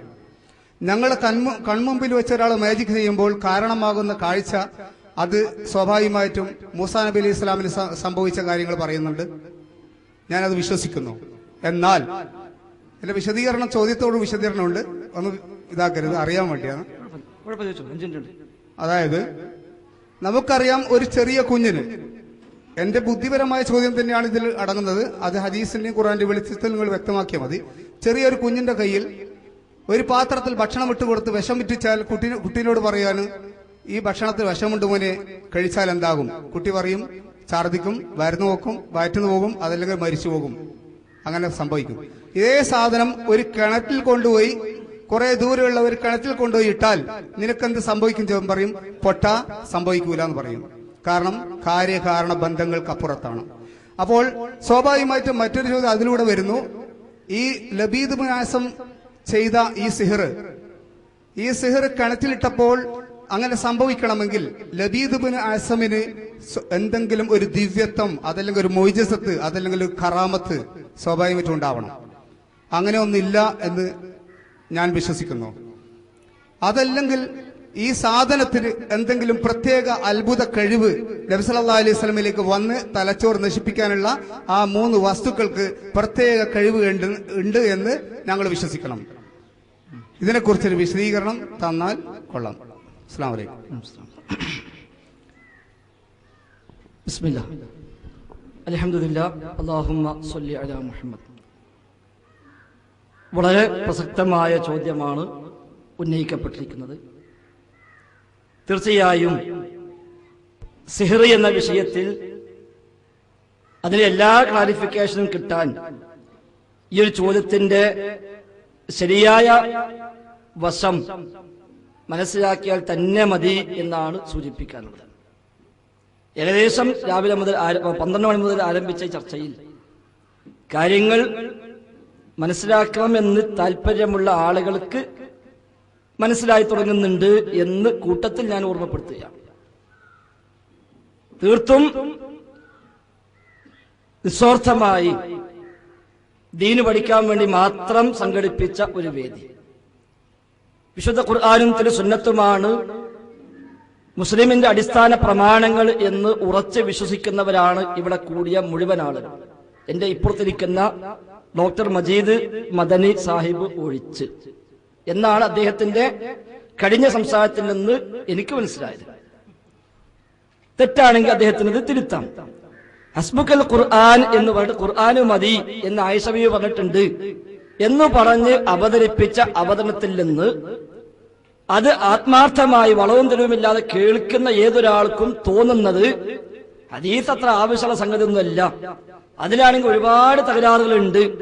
അതിൽപ്പെട്ട ഒരു തകരാറാണ് ഇവിടെ സൂചിപ്പിക്കപ്പെട്ട ഈ സിഹിർ. അതിനപ്പുറം മറ്റൊരുപാട് പ്രശ്നങ്ങളുണ്ട്. മാത്രമല്ല, ഇന്ന് മുതൽ ഭാര്യാഭർത്താക്കന്മാർ തമ്മിൽ ലൈംഗിക ബന്ധത്തിൽ ഏർപ്പെടുമ്പോൾ അല്ലാഹുമ്മ ജന്നിബിന ശൈത്വാൻ എന്ന പ്രാർത്ഥനക്കും വലിയ പ്രസക്തിയൊന്നുമില്ല. കാരണം അവിടെ അങ്ങനെ പിശാച് ഇടപെടുന്ന പ്രശ്നമൊന്നുമില്ല, അങ്ങനെ വിശ്വസിക്കാനും പറ്റൂല. പക്ഷെ എന്റെ മുമ്പിലിരിക്കുന്ന മുഴുവൻ ആളുകൾ ഹുസൈൻ മടവൂരിനെ അംഗീകരിക്കുന്നവരും അല്ലാത്തവരും, മടവൂരി എന്ന് ഞാൻ നേരത്തെ പറഞ്ഞിട്ടില്ല, ഇപ്പോഴും പറയുന്നില്ല, നേരത്തെയും സൂചിപ്പിച്ചത് ബഹുമാന്യനായ ഹുസൈൻ മടവൂരിന്റെ നേതൃത്വം അംഗീകരിച്ചവർ, അദ്ദേഹത്തിന് അനുയായികൾ എന്ന ആശയത്തിലാണ് ഞാൻ നേരത്തെയും സൂചിപ്പിച്ചത്. ഏതായിരുന്നാലും അവരടക്കം ഈ പ്രാർത്ഥന നിർവഹിക്കുന്നുവെങ്കിൽ അതിലൊന്നും പിശാചിന് പ്രത്യേകിച്ച് അങ്ങനെ ഒന്നും ഇടപെടാൻ കഴിയില്ല എന്നാണ് ഇന്ന് കിട്ടിയ സന്ദേശം. മാത്രമല്ല, എന്റെ കൂടെ നിസ്കരിക്കാൻ വന്നപ്പോ എന്റെ കൂട്ടുകാർ ചോദിച്ചു, ഞാൻ അത്തഹിയ്യാത്ത് ഓതണോ? കാരണം ഖുർആനിൽ അത് പറഞ്ഞിട്ടില്ലല്ലോ. ഹസ്ബുക്കൽ ഖുർആൻ ആയിഷ ബീവി പറഞ്ഞിട്ടുണ്ടെങ്കിൽ പിന്നെ ഇനിയിപ്പോ അത്തഹിയ്യാത്ത് അത്യാവശ്യമില്ല എന്നൊരാൾ ചോദിച്ചു. തമാശയായിട്ടായിരിക്കാം. ഏതായിരുന്നാലും അങ്ങനെയാണ് ആളുകൾക്ക് അതിന് കിട്ടിയ മെസ്സേജ് എന്ന് കൂടി ഞാൻ കൂട്ടത്തിൽ ഓർമ്മിപ്പിക്കുന്നു. ഏതായിരുന്നാലും സിഹറുമായി ബന്ധപ്പെട്ട് പ്രവാചകർക്കെതിരെ ലബീദ് ബിൻ അഅ്സം എന്ന് പറഞ്ഞ ജൂതൻ സിഹർ ചെയ്തു. ഞാൻ നേരത്തെ വിശദീകരിച്ചു. ബുഖാരി, മുസ്ലിം മുതൽ ഇങ്ങോട്ട്, ഹാക്കിം, ബൈഹഖി മുതൽ ഇബ്നു അബീ ശൈബ, അതേപോലെ മുസന്നഫ് അബ്ദുർ റസാഖ്, ഇബ്നു സുന്നി തുടങ്ങിയ ഒട്ടുമിക്ക ഹദീസ് പണ്ഡിതന്മാരും തങ്ങളുടെ ഗ്രന്ഥങ്ങളിൽ രേഖപ്പെടുത്തിയ മുസ്ലിം ലോകം ഐക്യകണ്ഠേന ഇക്കാലം വരെയും അഹ്ലുസുന്ന, മുഅ്തസിലിയാക്കളല്ല, അഹ്ലുസുന്ന ഒന്നടങ്കം സ്വഹീഹാണ് എന്ന് തർക്കമില്ലാതെ അംഗീകരിച്ചു പോന്ന ഒരു ഹദീസാണ്. തിരിച്ചു ഒരാളെ പോലും ഉദ്ധരിക്കാൻ കഴിയില്ല എന്ന് നേരത്തെ മജീദ് സാഹിബ് സംസാരത്തിൽ തന്നെ അദ്ദേഹം പറഞ്ഞു. അദ്ദേഹം ഞങ്ങൾ പണ്ഡിതന്മാരെ നോക്കലില്ല, പണ്ഡിതന്മാര് പറഞ്ഞോ ചോദിക്കേണ്ട കാര്യമില്ല, ആ ശൈലി ഞങ്ങൾക്കില്ല. പിന്നെ എങ്ങനെയാണ് ആയത്തിന് അർത്ഥം വെക്കുക എനിക്കറിയില്ല. ആയത്തും ഹദീസും അദ്ദേഹം സ്വീകരിക്കുകയാണെങ്കിൽ പണ്ഡിതന്മാരെ നോക്കൂല, അവര് പറഞ്ഞ അർത്ഥം എടുക്കാൻ പറ്റൂല, അവരെ വിശദീകരണവും പറ്റൂല. അപ്പോൾ ഒരുത്തന അള്ളാഹു രണ്ടെണ്ണമാകുന്നു എന്ന് മൂപ്പര് അർത്ഥം വെച്ച് സങ്കല്പിക്കാം. അപ്പൊ ഞാൻ എന്ത് ചോദിക്കും? ഡോക്ടറെ, നിങ്ങൾ പറഞ്ഞ അർത്ഥം എവിടുന്ന് കിട്ടി? ഹേയ്, പണ്ഡിതന്മാരെ ചോദിക്കാൻ പറ്റൂല. ഖുൽ ഹുവല്ലാഹു അഹദ്, പറയുക അള്ളാഹു രണ്ടാകുന്നു, അതിന്റെ അർത്ഥം തന്നെ എന്ന് മൂപ്പര് പറഞ്ഞാൽ ഞാൻ എന്താ മനസ്സിലാക്കേണ്ടത്? ആ മൂപ്പര് വലിയ ഖുർആൻ വിവരമുള്ള ആളാണ് എന്ന് ഞാൻ മനസ്സിലാക്കണം എന്ന് പറഞ്ഞാൽ അത് അംഗീകരിക്കാൻ പ്രയാസമുണ്ട്. അതേസമയം ഒരു ആയത്തും ഹദീസും പറഞ്ഞു തരേണ്ടവർ പറഞ്ഞു തരണം. എന്തിനാ ഇവിടെ ഇതിന് ചർച്ച ചെയ്യാൻ വേണ്ടി നമ്മൾ രണ്ടൂട്ടിനും വിളിച്ചുകൊണ്ടുവന്നത്? ഒരു പരിഭാഷ മർച്ചിച്ചാ പോലെ, ഖുർആൻ പരിഭാഷ മർച്ചിച്ച് വായിച്ചാൽ പോലെ എന്തിനാണ് ഇദ്ദേഹത്തെയും എന്നെയും ഇവിടെ വിളിച്ചു വരുത്തിയത്? ആരെങ്കിലും ഇത് ഈ വിഷയവുമായി ബന്ധപ്പെട്ട് അറിഞ്ഞോലും വല്ലതും ഉണ്ടെങ്കിൽ അവര് പറയട്ടെ നിൽക്കല്ലേ. ആ വിട്ട വിഷയം അതല്ല. അപ്പൊ സിഹർ വിഷയത്തിൽ സ്വീകാര്യമല്ലെന്ന് അഹ്ലുസുന്നയുടെ ഒരാളും പറഞ്ഞിട്ടില്ല. പിന്നെ പറഞ്ഞ ഒരാൾ ജസ്വാസ, അത് മൂപ്പര് പറഞ്ഞ് എനിക്കറിയാം, അത് മറഞ്ഞ കാര്യമല്ല, തെളിഞ്ഞ കാര്യം. അതുകൊണ്ടാണ് എന്റെ വിഷയാവനത്തിൽ ഞാൻ ആയിരം ജസ്വാസ് എടുത്തിട്ടത്. ഇപ്പൊ മൂപ്പര് എന്ത് പറഞ്ഞു? ജസ്വാസിനെ പറഞ്ഞപ്പോ മുഴ്തസിയാണിത് പറഞ്ഞു. അത് ഞാൻ പറഞ്ഞതല്ല. ആര് പറഞ്ഞു, എവിടെ പറഞ്ഞു ചോദിച്ചോളി, ഞാൻ എണ്ണി പറഞ്ഞുതരാം. ജസ്വാസ് മുഴ്തസിലിയാണെന്നും എന്തുകൊണ്ട് അദ്ദേഹം മുഴ്തസിലി, അദ്ദേഹത്തിന്റെ മുഴ്തസിലി അഖീദ വിശദീകരിച്ചപ്പോൾ പണ്ഡിതന്മാർ പറഞ്ഞെന്താ, അദ്ദേഹം നബിക്ക് സിഹർ ബാധിച്ചു എന്ന ഹദീസ് നിഷേധിക്കുന്ന ആളാണ്, അത് മുഴ്തസിലി ചിന്താഗതിയാണ് എന്ന് തന്നെ രേഖപ്പെടുത്തി വെച്ച ആളാണ് ജസ്വാസ്. ഇനിയിപ്പോൾ നമ്മളെ പിന്നെ സിബിയുടെ സംശയം എന്താ, ഈ വാർന്നിട്ട മുടിയും അതേപോലെ ചീർപ്പും ഇതെല്ലാം എവിടെയോ കൊണ്ടുപോയിട്ടിട്ട് നബിക്ക് എന്തോ ബാധിച്ചു എന്ന് പറഞ്ഞാൽ അത് എങ്ങനെയാണ്? അത് തന്നെയാണ് സിഹറിന്റെ രഹസ്യം. ഇത് എങ്ങനെയെന്ന് അറിയാത്തൊരു പണിയെടുക്കുമ്പോ സ്വാഭാവികമായും അദ്ദേഹം ചോദിച്ചതുപോലെ സാധാരണക്കാർ ചിന്തിക്കും ഇയാൾക്കെന്തോ ദിവ്യത്വമുണ്ട്, സമസ്തക്കാർക്ക് തോന്നും അയാൾ ഔലിയാണ്, ചിലർ തോന്നും അയാൾക്ക് കറാമത്തുണ്ട്, മുഴുജത്തുണ്ട്. നമ്മൾ പറയും അതൊന്നുമില്ല, കറാമത്തും അല്ല, മുഴുജത്തും അല്ല, അയാൾക്ക് ദിവ്യത്വവുമില്ല, ആ വക ഒരു കഴിവുമില്ല.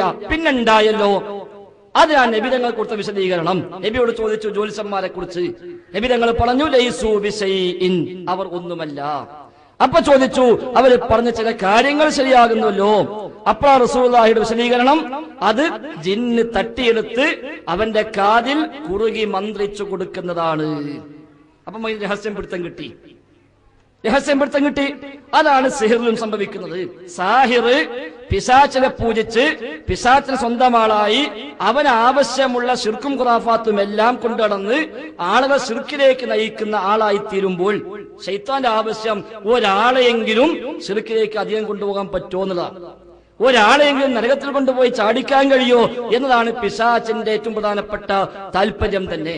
അപ്പൊ അതിന് തന്റെ ഏജന്റായി വർത്തിക്കുന്ന ഒരാളെ സ്വാഭാവികമായും ഓനെ കൊണ്ട് ചെയ്യുന്ന വല്ല പണിയും ചെയ്തു കൊടുത്തിട്ടെങ്കിലും ഇവനവിടെ ദിവ്യത്വം ഉണ്ടെന്ന് ആൾക്കാരെ തോന്നിപ്പിച്ച് അങ്ങനെ ആളെ വലിയ വിശ്വാസം ഉണ്ടാക്കിയിട്ട് ആളെ നരകത്തിൽ കൊണ്ടുപോയി ചാടിക്കാൻ ശ്രമിക്കുന്നു. അതിന്റെ ഭാഗമാണിതെല്ലാം. അതാ വിശുദ്ധ ഖുർആനും സൂചിപ്പിച്ച് ഹദീസ് വിട മൂപ്പര് പറഞ്ഞ പോലെ ഹസ്ബുക്കൽ ഖുർആൻ എന്നതിന് മൂപ്പര് വെച്ച അർത്ഥ ശരിയെന്ന് വെച്ചാൽ പോലും അവിടെ തന്നെ ഖുർആൻ പറഞ്ഞ എന്താ, വമാ കഫറ സുലൈമാൻ വലാകിന്ന ശയാതീന കഫറു, ശൈത്വാന്മാര് കാഫിറായി. എങ്ങനെ? യുഅല്ലിമൂന അന്നാസ സിഹർ, അവർ ജനങ്ങളെ സിഹർ പഠിപ്പിക്കുന്നു. ശൈത്വാന്മാര് ജനങ്ങളെ സിഹർ പഠിപ്പിക്കുന്നു. ഇതെങ്ങനെ പഠിപ്പിക്കല്? തോന്നിപ്പിക്കല് മാത്ര, വസ്വാസ് മാത്ര? അപ്പൊ പഠിപ്പിക്കലുണ്ട് എന്നാണല്ലോ ഖുർആൻ അധ്യാപനം. നിങ്ങൾ പറഞ്ഞ വീക്ഷണപ്രകാരം ഹദീസ് വിട്ടോളൂ. എന്നിട്ട് ഖുർആൻ എടുത്തോളൂ. ഈ ഒരു വാചകം ഹസ്ബുക്കൽ ഖുർആൻ ആയിഷബി പറഞ്ഞു. അത് എവിടെ പറഞ്ഞു, എപ്പോ പറഞ്ഞു, ആ വാചകം ഫുള്ള് വായിച്ചാൽ തന്നെ ക്ലിയർ ആവും.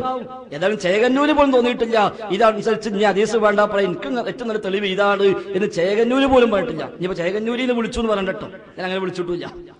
അപ്പൊ ഏതായിരുന്നാലും ഹസ്ബുക്കൽ ഖുർആൻ എന്ന് പറഞ്ഞല്ലോ, ആ ഖുർആനിലാ സൂചിപ്പിച്ചത് യുഅല്ലിമൂനന്നാസ സിഹ്ർ, പിശാചുക്കൾ ജനങ്ങളെ സിഹ്ർ പഠിപ്പിക്കുന്നു.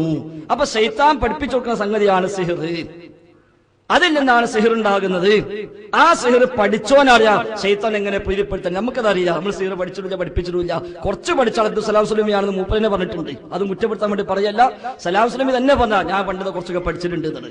അപ്പൊ അങ്ങനെ പഠിച്ചൊരിക്കറിയാം പിശാചിനെ പ്രീതിപ്പെടുത്തൽ എങ്ങനെ, പിശാചിനെ പൂജിക്കൽ എങ്ങനെ, അവന്റെ സഹായം കിട്ടാനുള്ള പണി എന്താണ്. പക്ഷെ അതുവഴി ആള് ശിർക്കിലായി പോവും, നരകത്തിപ്പെട്ടു പോവും. അങ്ങനെ ലബീദ് ചെയ്തു. അതിന് അവൻ ഉപയോഗിച്ച ചില വസ്തുക്കളാണ് ഇതൊക്കെ. അതിന് ചീർപ്പുണ്ടായിട്ട് ചീർപ്പം എന്തുണ്ടായിട്ടല്ല, മുടിമ വല്ലതും ഉണ്ടായിട്ടല്ല. അത് സാഹിര്യങ്ങൾ പലതും ഉപയോഗിക്കുന്നു, സാഹിറുകൾ പലതും ഉപയോഗിക്കുന്നു. അതുകൊണ്ട് ശബാബിലടക്കം എഴുതിയത് നഖം മുറിച്ചാൽ കുഴിച്ചിടണം, കാരണം സാഹിര്യങ്ങൾ അതുകൊണ്ട് കളിക്കാൻ സാധ്യതയുണ്ട്. ശബാബിൽ വന്നല്ലോ, അതൊക്കെ ഇതിന്റെ സ്ഥാനത്തിലായിരിക്കാം. അപ്പൊ ഏതായിരുന്നാലും ഇങ്ങനെ പ്രത്യേകമായി പൂജ നടത്തി പിശാച് നിർദ്ദേശിക്കുന്ന സ്ഥലത്ത് കൊണ്ടുപോയി വെക്കുന്നു. നമ്മുടെ നാട്ടിൽ കാണാൻ ചില സിദ്ധന്മാർ തങ്കന്മാരൊക്കെ ചില സാധനം കൊടുത്തിട്ട് പറയും കിണറ്റിൽ കൊണ്ടിടണം, 3 റോഡുകൾ സംഗമിക്കുന്ന ജംഗ്ഷനിൽ കൊണ്ടുപോയി ഇത് വെക്കണം എന്നൊക്കെ പറയും. അത് ശൈത്താന്റെ നിർദ്ദേശപ്രകാരം ഓന്റെ ഏജന്റുമാര് പറയുന്നു. അതുവഴി ചില കാര്യം നടക്കുന്നു. അപ്പൊ ആളുകൾ വിചാരിക്കുന്നു ഇയാൾ സിദ്ധനാണ്, ഇയാൾക്ക് കറാമത്തുണ്ട്, ഇയാൾ വലിയ വലിയാണ്, അയാളെ പിന്നാലെ പോയി കൂടുന്നു. അങ്ങനെ സമൂഹം നരകത്തിൽ പോയി ചാടുന്നു. അതാണ് ഇതിലും സംഭവിച്ചത്. ഇനി തിരിച്ചാലോചിക്കുക, ഇതൊന്നുമല്ല എന്ന് വെക്കുക, അവിടെ ശൈത്താനും ഇല്ല, ഒന്നുമില്ല എന്ന് വെക്കുക. എങ്കിൽ പിന്നെ എന്ത് കാര്യകാരണം എന്താ അവിടെ ഉള്ളത്? ശൈത്താൻ അല്ലെങ്കിൽ പിന്നെ എന്ത് കാര്യകാരണം എന്താ അവിടെ ഉള്ളത്? പിന്നുള്ള മാർഗം എന്താ? ഹദീസ് തള്ളലാണ്. ഡോക്ടർ സാഹിബ് തള്ളി എന്ന് പറഞ്ഞിട്ടില്ല, അതേസമയം തൽക്കാലം മാറ്റിവെക്കുന്നു എന്നാണ് ഡോക്ടർ സാഹിബ് പറഞ്ഞത്. അപ്പൊ ഏതായിരുന്നാലും ഒരു മിനിറ്റ് ഞാൻ നോക്കുന്നുണ്ട് ഇത്ര സമയമുണ്ട്. അപ്പൊ ഏതായിരുന്നാലും ഇവിടെ അദ്ദേഹം മാറ്റിവെക്കുന്നു പറഞ്ഞു. മാറ്റിവെച്ചാ പോലെ അങ്ങനെയാണ് ഈ തള്ളി ചാവിട്ടി നമ്മളെ ഗുമാമി കൊണ്ട് ഇടണം. ഈ സൈസ് സാധനമാണെങ്കിൽ ഒരുപാട് തല്ലല്ലോ.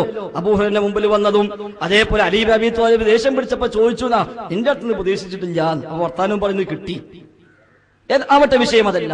അപ്പൊ ഏതായിരുന്നാലും ഈ സിഹിറിലൂടെ സംഭവിക്കുന്നത് പിശാചിനെ പൂജിച്ച് അവന്റെ സ്വന്തക്കാരനായി മാറി അതുവഴി ആളുകളെ ശിർക്കിലേക്ക് നയിക്കാനുള്ള ശ്രമങ്ങളാണ് അതുവഴി നടത്തിക്കൊണ്ടിരിക്കുന്നത്. അതാണ് ലബീദും ചെയ്തത്, അതാണ് ലോകത്തുള്ള സാഹിര്യങ്ങൾ ചെയ്യുന്നത്. അതുകൊണ്ട് KNMന്റെ പാഠപുസ്തകത്തിൽ പോലും 4ാം ക്ലാസ്സിൽ കാണാം ശൈത്താനെ ഉപയോഗിച്ചുകൊണ്ട് ചെയ്യുന്ന ചില ക്ഷുദ്രവൃത്തി കൃതികൾക്കാണ് സിഹിർ എന്ന് പറയുന്നത് എന്ന് 4ാം ക്ലാസ് സ്വഭാവ പാഠത്തിൽ KNM ഔദ്യോഗികമായി പഠിപ്പിക്കുന്നുണ്ട്.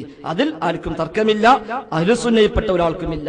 അതുകൊണ്ട് തന്നെ ഈ ഹദീസ് ദഈഫാണ് എന്നോ ഇത് തള്ളണമെന്നോ ഇത് ഖുർആനിനെതിരാണ് എന്നോ ആയത്തുകൾക്ക് വിരുദ്ധമാണ് എന്നോ ലോകത്ത് മുഅ്തസിലിയാക്കളായ പിഴച്ച കക്ഷികളല്ലാതെ, അതിനുശേഷം ചേകന്നൂർ തള്ളിയിട്ടുണ്ട് ഈ ഹദീസിനെ, അബ്ദുസ്സലാം സ്വലമി തള്ളിയിട്ടുണ്ട് ഈ ഹദീസിനെ, ഇപ്പൊ ഡോക്ടറും തള്ളി നമ്മളെ മുമ്പിൽ നിന്ന്. ഇതിനപ്പുറം അഹ്ലുസുന്നയുടെ ഇമാമിയങ്ങളിൽ ഒരാളും ഇത് ശരിയല്ല എന്ന് പറഞ്ഞിട്ടില്ല.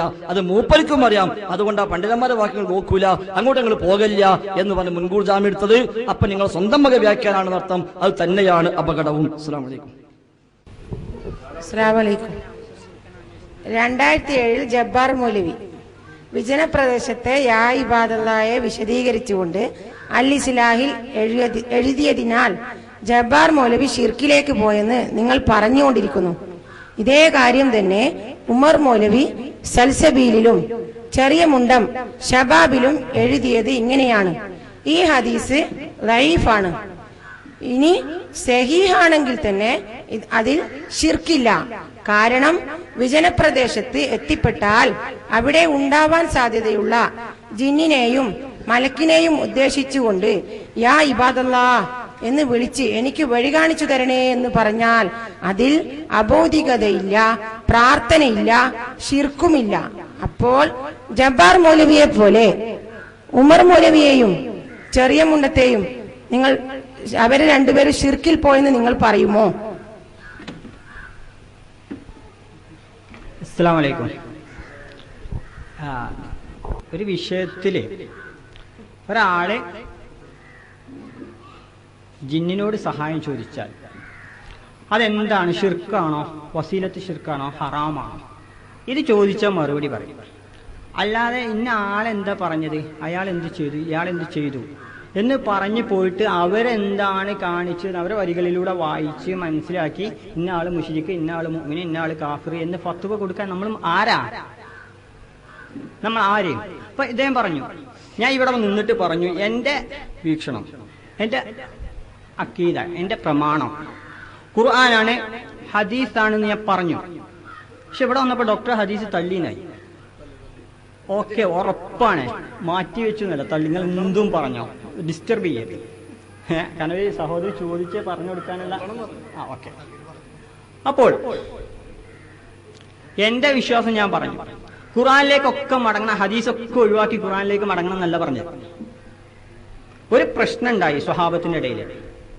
മരിച്ച ആള് മറ്റുള്ള ആളുകൾ കരഞ്ഞാൽ ആ മരിച്ച മയ്യത്തിന് അദാബ് ഉണ്ടാകുമോ, ശിക്ഷ ഉണ്ടാകുമോ എന്ന് പ്രശ്നം ഉണ്ടായി.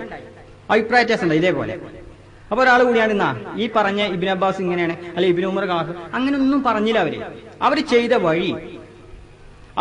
വഴി ഖുർആനിലേക്ക് മടങ്ങി. അന്ന് ചോദിക്കാൻ പറ്റുന്ന രൂപത്തിൽ ആയിഷ ബിയോട് ചോദിച്ചു, റസൂൽ എന്താ പറഞ്ഞത്? റസൂല് ഈ പറഞ്ഞ അവര് അദാബ് ഉണ്ടാവും എന്നല്ല പറഞ്ഞത്, അതിന്റെ സന്ദർഭമൊക്കെ പറഞ്ഞു കൊടുത്തു. എന്നിട്ട് പറഞ്ഞ ഹസ്ബുക്കും അൽ ഖുർആൻ, ഇങ്ങനത്തെ ഇഖ്തിലാഫ് ഉണ്ടാവും. എപ്പോഴാ ഖുർആൻ മതി എന്ന് പറഞ്ഞേ? ഹദീസ് വേണ്ടെന്ന് പറഞ്ഞോ? ഫൈസൽ മുസ്ലിയാർ കേട്ടത് അങ്ങനെ. ഇതാണ് നിങ്ങൾക്കുള്ള പ്രശ്നം. ഒരാൾ പറയുമ്പോ ഒരാളെ പേരിൽ അടിച്ചാണ് കയറുക. ഇന്റെ കാഴ്ചപ്പാട് ഞാൻ പറയുന്നു, ഉമർ മൗലവിന്റെ കാഴ്ചപ്പാട് ഉമർ മൗലവി പറഞ്ഞു, ചെറിയ മുണ്ടത്തിന്റെ കാഴ്ചപ്പാട് ചെറിയ മുണ്ടൻ പറഞ്ഞു, ഇന്ന ജബ്ബാർ മൗലവിന്റെ കാഴ്ചപ്പാട് ജബ്ബാർ മൗലവി പറഞ്ഞു, നിങ്ങളെ കാഴ്ചപ്പാട് നിങ്ങൾ പറയുന്നു. അതിൽ തീരുമാനം ഖുർആനാണ്. അതിലെ തീരുമാനം നിങ്ങൾ കേൾക്കുമെന്ന് വിചാരിക്കുന്നു, നിങ്ങൾ കേൾക്കുന്നുണ്ടാവും, ശ്രദ്ധിക്കുന്നു വിചാരിക്കുന്നു. അതിലെ തീരുമാനം ഖുർആനാണ്. ഖുർആൻ പറയുന്നു, എന്താ പറഞ്ഞേ? കുൽ ദുഉ ശുറകാഅക്കും, ജിന്നിനെ മലക്കിനെ ആരെങ്കിലും നിങ്ങളൊന്ന് പ്രാർത്ഥിച്ച് വിളിച്ച് കൂട്ടിക്കൊണ്ടുവന്നേ. എന്നിട്ട് മുഹമ്മദ് നബി സല്ലല്ലാഹു അലൈഹി വസല്ലമക്കെതിരെ സിഹിർ ചെയ്യാൻ പറ്റും, നിങ്ങളൊന്ന് ചെയ്തേനാ? കയ്യൂല. അതുകൊണ്ടല്ലേ ഞാൻ ഫത്ഹുൽ ബാരിയിൽ നിന്ന് ഇബ്നു ഹജർ അൽ അസ്ഖലാനി സിഹിറിന്റെ ഹദീസിൽ ഇത്ര വൈരുദ്ധ്യങ്ങളുണ്ട്, ലബീദിനെ കൊന്നില്ലേ, തീരുമാനം എടുക്കാൻ പറ്റുന്നില്ല, നബിക്ക് ഏറ്റത് അതികഠിനമായിരുന്നു പറഞ്ഞില്ലേ, എന്താ നിങ്ങൾക്ക് മിണ്ടാനില്ലാത്തത്? അതൊക്കെ പറഞ്ഞിട്ട് ജസ്സാസിന്റെ പിന്നാലെ കൊണ്ടുപോവുക. ഇബ്നു ഹജറിനെ ഞാൻ പറഞ്ഞു, വമിനൻ നവാദിർ, വളരെ എങ്ങനത്തെ ഒരു ഹദീസിന് ഇതിലില്ല, ബുഖാരിയിലില്ല എന്ന് വരെ പറഞ്ഞു വെച്ചു. ആ ഹദീസ് കൊണ്ട് റസൂലിന് സിഹിർ പറ്റിയെന്ന് പറയാൻ പറ്റൂല. പിന്നെ ഏതൊക്കെ പണ്ഡിതന്മാര് പറഞ്ഞു, ആരൊക്കെ പറഞ്ഞു നമുക്കറിയണ്ട, അതല്ല വിഷയം. പിന്നെ നോക്ക് നിങ്ങൾ, മദ്രസ ബുക്കിൽ വരെ ഉണ്ട്. മദ്രസ ബുക്ക് നിർത്തി വായിച്ചു നോക്കിയാൽ മതി. അങ്ങനെ അന്ധവിശ്വാസം ഉണ്ടായിരുന്നു, അത് വായിക്കൂല. പിന്നെ ഹസ്ബുക്ക് അൽ ഖുർആൻ കഴിഞ്ഞിട്ട് നോക്ക്, അത്തയ്യാ ഓതേണ്ട പ്രശ്നം ഉണ്ടായിരുന്നില്ല. ആരാ പറഞ്ഞേ? നമ്മള് അള്ളാഹു ജന്നിബ് ഷെയ്ത്താൻ അന്ന ഷെയ്ത്താനിൽ നിന്ന് ശരണം തേർന്ന തോട്ടുണ്ട്. ഇവിടെ പ്രശ്നമേ വന്നിട്ടില്ല. അലി റളിയല്ലാഹു അൻഹു പറഞ്ഞ കാര്യം സത്യമാണോന്ന് ചോദിച്ചു. നിങ്ങൾ വിശ്വസിക്കുന്ന ഖുർത്തുബീന്ന് ഉദ്ധരിച്ച സാധനം സത്യമാണോന്നാ ചോദിച്ചത്. ഒരാള് ദേഷ്യപ്പെടുന്നതിനാണെങ്കിൽ, ചൂടാകുന്നതിനാണെങ്കിൽ അവന്റെ പിതൃത്വത്തിൽ ആർക്ക് പങ്കാളിത്തം ഉണ്ടെന്ന് പറഞ്ഞേ? ഷെയ്ത്വാന് പങ്കാളിത്തം ഉണ്ട്. നിങ്ങൾ വിശ്വസിക്കുന്ന ഖുർത്തുബിയില് നിങ്ങൾ പറയുന്ന പണ്ഡിതൻ പറയുന്നു, അത് ശരിയാന്ന് ചോദിച്ചു. അപ്പം ഡോക്ടർ സാഹിബിന്റെ മേലെ കയറാം. ഇങ്ങനെയല്ല. ഞാൻ ആര്, എന്റെ വിശ്വാസം എന്തെന്ന് ഞാൻ പറയും. അല്ലാതെ ഇന്ന ആള് ചെറിയമുണ്ട ആരാണ്, ഉമർ മൗലവി ആരാണ്, ജബ്ബാർ മൗലവി ആരാണ് എന്നൊക്കെ ഏതെങ്കിലും കാര്യങ്ങളിൽ പറയാനോ ഹുക്മ പറയാനല്ല വന്നത്. ആ വിഷയത്തിൽ വിജനമായൊരു സ്ഥലത്ത് വാഹനം നഷ്ടപ്പെട്ടാൽ ചോദിക്കേണ്ടത് റബ്ബിനോടാണ്. അത് ഹദീസാണ്. വിശുദ്ധ ഖുർആൻ റസൂൽ സല്ലല്ലാഹു അലൈഹി വസല്ലമ തന്റെ സ്വഹാബത്തിന് പറഞ്ഞു കൊടുത്തത് എന്താ? എന്റെ റബ്ബ് തന്നെ നിങ്ങൾക്ക് ദുരിതമുണ്ടെങ്കിൽ നീക്കിത്തരും, നിങ്ങൾക്ക് കാലവിപത്ത് വന്നാൽ നീക്കിത്തരും, നിങ്ങളെ വാഹനം നഷ്ടപ്പെട്ടാൽ അത് കൊണ്ടുവന്ന് തരുന്നവൻ റബ്ബാണെന്ന് പറഞ്ഞു. ഇപ്പൊ നിങ്ങൾ മനസ്സിലാക്കുന്നുണ്ടോ? എന്റെ റബ്ബിന്റെ കഴിവ് അതാണെന്ന് പറഞ്ഞു. അവനാണ് എന്റെ റബ്ബ് എന്ന് പറഞ്ഞു. ആ റബ്ബിനോട് ചോദിക്കേണ്ട കാര്യം ഒരു മരുഭൂമിയിൽ ചെന്നിട്ട് മലക്കിനോടോ ജിന്നിനോടോ ചോദിച്ചിട്ട് അതിന് ചെറിയ മുണ്ടൻ തെളിവാന്ന് പടച്ചവനോട് പറയാൻ പറ്റുമോ? ഉമർ മൗലവി തെളിവാന്ന് പറയാൻ പറ്റുമോ? ജബ്ബാർ മൗലവി തെളിവാന്ന് പറയാൻ പറ്റുമോ? ഇത് ഖുർആനാണ്. ഇങ്ങനത്തെ വിഷയങ്ങളിൽ ഒന്നും കൂടെ ഫൈസൽ മുസ്ലിയാർ ഇനി ആവർത്തിക്കാതിരിക്കാനാ പറയുന്നത്. 10ഓളം ഹദീസുകൾ കണ്ണീറിന്റെ കാര്യത്തിലാണെങ്കിൽ കവിളിൽ കറുത്ത പുള്ളിയിട്ടാൽ കണ്ണീർ തട്ടൂല, കുളിപ്പിച്ചാ മതി. അല്ല, കൂനിന്റെ നീര് മതി. അല്ല, ഉമ്മു സലമന്റെ അടുത്ത് എന്തുണ്ടായിരുന്നു? നബിന്റെ ഒരു മുടി ഉണ്ടായിരുന്ന. അപ്പൊ കണ്ണീർ തട്ടിയ ആളുകൾ ഉമ്മു സലമ റളിയല്ലാഹു അൻഹയുടെ അടുത്ത് ചെന്ന് ആ മുടിയിട്ട നബിന്റെ മുടിയിട്ട വെള്ളം കൊണ്ടുപോയിട്ടാണ് കണ്ണീറിന് ചികിത്സിച്ചതെന്നാണ്. ഇങ്ങനെ 10,000 കണക്കിന്, 10,000 ഒന്നും പറഞ്ഞില്ല, ഏറിപ്പോവുക, 10 കണക്കിന് പറയാം അല്ലേ, കുറച്ചു ഒരു വൈരുദ്ധ്യങ്ങളെ എടുക്കാൻ പറ്റാത്ത, വിശ്വസിക്കാൻ പറ്റാത്ത, ഇസ്ലാമിന്റെ അന്തസത്തക്ക് ഉൾക്കൊള്ളാത്ത ഡെഡ് എൻഡ് ഉണ്ടല്ലോ, അപ്പുറത്തേക്ക് പോകുന്ന വിശ്വാസങ്ങൾ കൊണ്ടുവരുമ്പോ അങ്ങനത്തെ ഹദീസുകൾ ചർച്ച ചെയ്തിട്ട് പണ്ഡിതന്മാർ എന്തു ചെയ്തു പറയാം. കഫ്ഫാല് പറഞ്ഞത് പറയാൻ പറ്റും. മുഅ്തസിലാണ് ഇതേ വിഷയം കഫ്ഫാല് മസ്തു ഷെയ്ത്താൻ പറയുന്നിടത്ത്, ഷെയ്ത്താൻ ഇടപെടുന്നിടത്ത്